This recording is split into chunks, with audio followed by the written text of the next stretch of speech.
Hello friends, welcome back to my channel tech and education.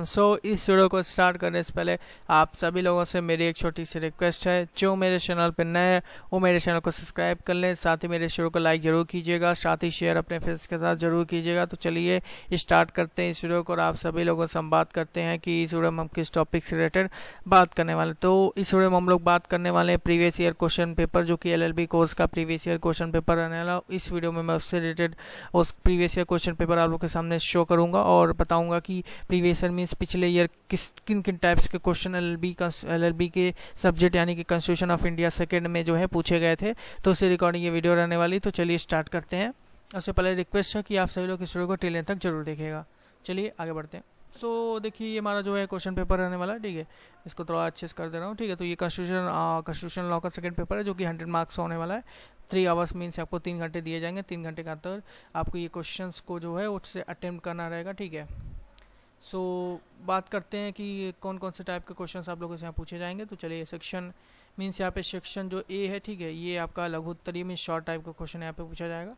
तो इसको all questions को attempt करना compulsory means आपको all the questions are compulsory each question carrying format, ठीक है। तो अगर आप एक क्वेश्चन को सही कर रहे हैं तो 4 मार्क्स मिलेंगे, यानी कि पूरे टोटल ये क्वेश्चंस आपको करेक्ट करने हैं, ठीक है। पूरे क्वेश्चंस को अटेम्प्ट करना है। बात करते हैं हमारा फर्स्ट जो क्वेश्चन है वो state under article 12 of Indian constitution, ठीक है। तो ये फंडामेंटल राइट का टॉपिक है, यानी कि 12 से लेकर 12 इक्वल टू 35, ठीक है। ये 12 यहाँ पे आप थोड़ा सा इसको देख लीजिए, 12, ठीक है। तो 12 आर्टिकल 12 से लेकर आर्टिकल 35 तक जिसे डील करता है आपका पार्ट थर्ड, ठीक है। तो आर्टिकल 12 से लेकर आर्टिकल जो 35 है ये आपका पार्ट थर्ड में आता है, जिसको हम लोग बोलते हैं सेपरेट फंडामेंटल राइट्स का पार्ट है। मीन्स सारे इसमें जो टॉपिक्स हैं फंडामेंटल राइट्स के हैं, ठीक है। तो इसको आप लोग को अच्छे से देख लेना है, क्योंकि इससे काफ़ी क्वेश्चन बनते हैं एग्जामिनेशन में, ठीक है।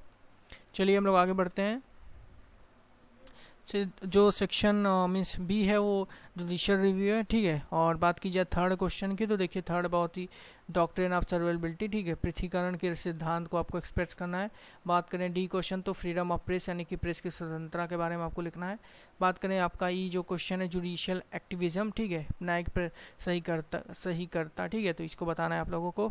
बात करें यूनिफॉर्म सिविल कोड के बारे में, तो देखिए यूनिफॉर्म जो सिविल कोड है ये आपका आ जाएगा DPSP में, ठीक है।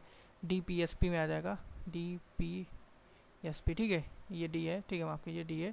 तो ये जो टॉपिक है देखिए ये DPSP में आ जाएगा, यूनिफॉर्म सिविल कोड, क्योंकि ये स्टेट को दिया गया है कि आप इसके लिए कोई कानून बना सकते हैं, लेकिन ऐसा कुछ अभी करंट में नहीं है। यहाँ पे कोई यूनिफॉर्म सिविल कोड इस टाइम है नहीं, और फ्यूचर में भी उम्मीद कम ही है कि ऐसा हो। बात करते हैं फंडामेंटल ड्यूटीज़, जो कि ये आपका जो है ये बहुत इंपॉर्टेंट नहीं है, बट आ जाता है कभी कभी एग्जामिनेशन में।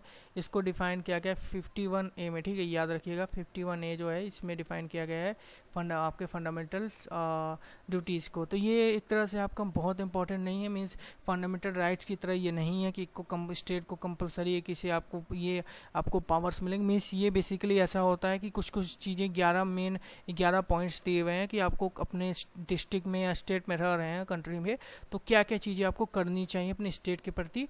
तो वो 11 टॉपिक्स फंडामेंटल ड्यूटीज़ में 51A आर्टिकल में डिफाइन किया गया है, ठीक है। तो आप उसे पढ़ लीजिएगा, ज़्यादा क्वेश्चन से बनते नहीं, कभी कभी आ जाते हैं, ठीक है। Advisory jurisdiction of supreme court of India, ठीक है, ये बहुत इंपॉर्टेंट नहीं है। और हैबियस कॉर्पस, ठीक है, तो बंदी प्रत्यक्षीकरण, ठीक है, ये कुछ ज़्यादा टफ नहीं है। मीन्स बेसिकली आप इसे जो 5 रीट्स जो सुप्रीम कोर्ट जारी करता है, ठीक है, तो उस रीट्स को आप लोग पढ़ लीजिएगा। वो रीट्स में से 1 या 2 रीट हर साल पूछे जाते हैं, कोई भी कम्पिटेटिव कोई भी एग्जामिनेशन हो, चाहे आप MJQP के LLB कोर्स कर रहे हो, चाहे काशी मीन्स आप कानपुर यूनिवर्सिटी से कर रहे हो, या फिर आप चौधरी चरण सिंह से कर रहे हो, किसी भी यूनिवर्सिटी से अगर आप लोग LLB कर रहे हैं, तो ये जो इंपॉर्टेंट है, ठीक है। और बात करें रूल ऑफ लॉ की, तो रूल ऑफ लॉ जो है वो आर्टिकल 14 में डिफाइन किया गया है। राइट टू इक्वलिटी के बगल में ही आप लोग को ये इसके जस्ट आप देखेंगे तो जहाँ राइट टू इक्वलिटी होगी वहाँ पे ही राइट टू लॉ भी दिया रहेगा, रूल ऑफ लॉ, ठीक है। तो वो चीज़ का पढ़ लीजिएगा। 3 चीज़ होती है, supremacy of law and equality before law, और थर्ड जो होता है प्रोटेक्शन ऑफ लॉ, ठीक है। तो ये कभी कभी चेंज भी हो सकता है।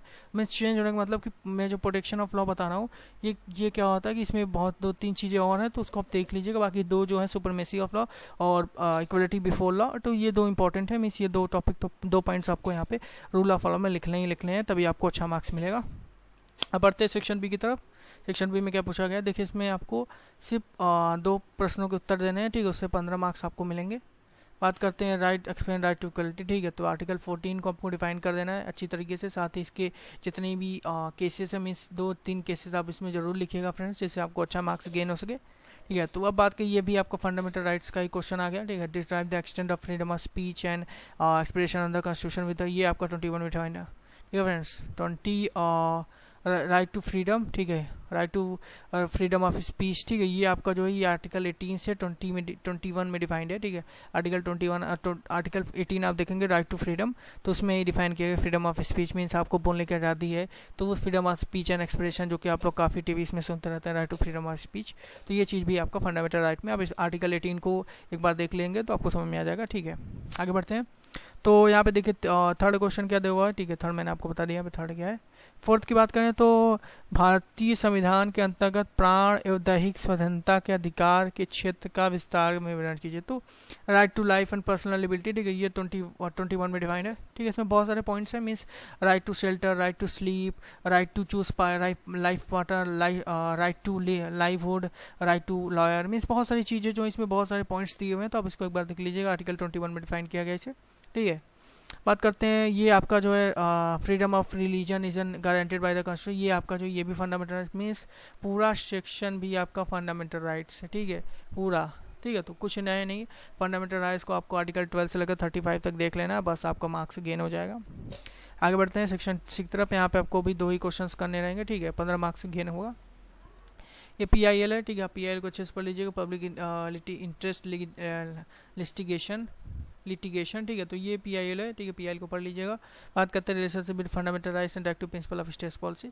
तो बेसिकली फंडामेंटल राइट जो होता है वो सेंट्रल मीन्स आपको कॉन्स्टिट्यूशन प्रोवाइड करता है, ठीक है, मीन्स स्टेट, ये आपका जो है directive principle of state policy, ये पार्ट 4 में आता है, ठीक है। और ये पार्ट फंडामेंटल राइट पार्ट 3 में आता है, और ये एक तरह से एब्सोल्यूट राइट है, मीन्स, ठीक है, ये एब्सोल्यूट राइट है, कह सकते हैं आप। कुछ कुछ केसेस में ये कभी कभी सस्पेंड हो जाता है इमरजेंसी प्रोविजंस में और भी बारे प्रोविजंस में, और देश के खिलाफ अगर कुछ हो रहा है तो उस केस में भी ये सस्पेंड हो सकता है। But directive principle of state policy जो होती है वो स्टेट को होता है कि आपको करना है, बट जरूरी नहीं है कि स्टेट उसे फॉलो ही करे, ठीक है। लेकिन फंडामेंटल राइट्स का अगर वायलेशन हो रहा है तो उसके लिए आप किस कंट्री उसके लिए लायबल है, कोर्ट में आप जाएंगे, आपको जो जिसने भी फंडामेंटल राइट्स का उल्लंघन किया है उसके खिलाफ कोर्ट एक्शन लेगा, ठीक है।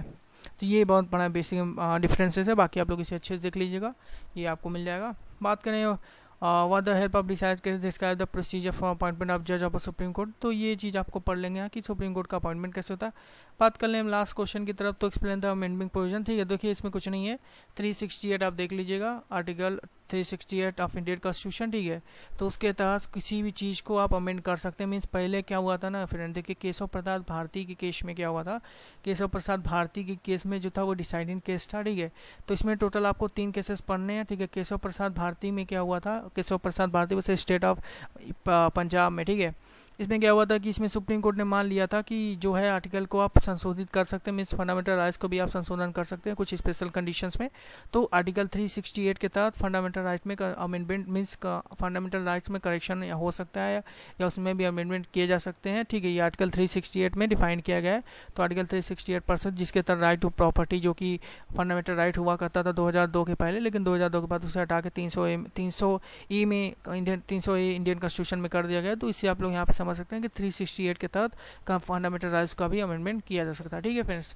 तो ये सारे क्वेश्चंस थे जो कि मैंने आप लोगों को काफ़ी अच्छे से एक्सप्लेन किया। बाकी आप सेक्शंस यहाँ पे देख सकते हैं, सेक्शंस अगर आप लोग पढ़ लेते हैं तो आपको बहुत ईजी लगेगा, ज़्यादा टफ नहीं है। सेमेस्टर एग्जामिनेशन काफ़ी हार्ड होता है, काफ़ी ईजी होता है, हार्ड नहीं होता है। तो इसका आप लोग देखेंगे और बेसिकली मैं कहूँ आपको केसेस बहुत अच्छे से लिखने हैं, ठीक है। केस अगर आप लोग अच्छे से लिखेंगे तो आपको जहाँ पे आपको 20 मार्क्स मिलेंगे, मान लीजिए एक्सपेक्टेशन 20 मिलेंगे, केस अगर आप डिसाइडेड केसेस लिख देते तो वो 20-30 में कन्वर्ट हो जाएगा, समझिए। फिर अगर 70 पा रहे हैं केसेस लिख रहे हैं तो 80 पा जाएंगे, 80 से ज़्यादा कोई पाता नहीं है, ठीक है। ये बाकी जो भी यूनिवर्सिटी LLB कोर्सेज कंडक्ट कराती हैं वो 80+ देती नहीं है मार्क्स, तो आपको 70 to 75 मार्क्स ही मिलेंगे। अगर केसेस लिखेंगे तो आपको 75 के अबव भी मिल सकता है, लेकिन अगर आप 70 केसेस नहीं लिखते हैं तो आपके मार्क्स जो होंगे 70 बिलो हो जाएंगे, मीन्स 72 के आसपास या 75 के आसपास ही जाएंगे, उससे ज़्यादा नहीं जाएंगे। तो केसेस बहुत इंपॉर्टेंट है, तो आपको केसेस जरूर लिखने हैं फ्रेंड्स। तो यही था प्रीवियस ईयर क्वेश्चन पेपर, ठीक है। तो आप लोगों को वीडियो कैसे लगे आप लोग प्लीज़ कमेंट सेक्शन में बताएगा। इसी तरीके के कंटेंट्स में इंटरेस्टेड है तो मेरे चैनल को सब्सक्राइब जरूर कर लीजिएगा, साथ ही बेल आइकन को जरूर प्रेस कीजिएगा, जिससे मैं कोई वीडियो अगर अपलोड कर रहा हूँ अपने चैनल पे तो आप सभी लोग को सबसे पहले नोटिफिकेशन पहुँच सके। तो फ्रेंड्स, इस वीडियो को हम लोग यहीं तकते हैं, आप सभी लोग समझ लेंगे फिर नेक्स्ट वीडियो में। Thank you for watching this video.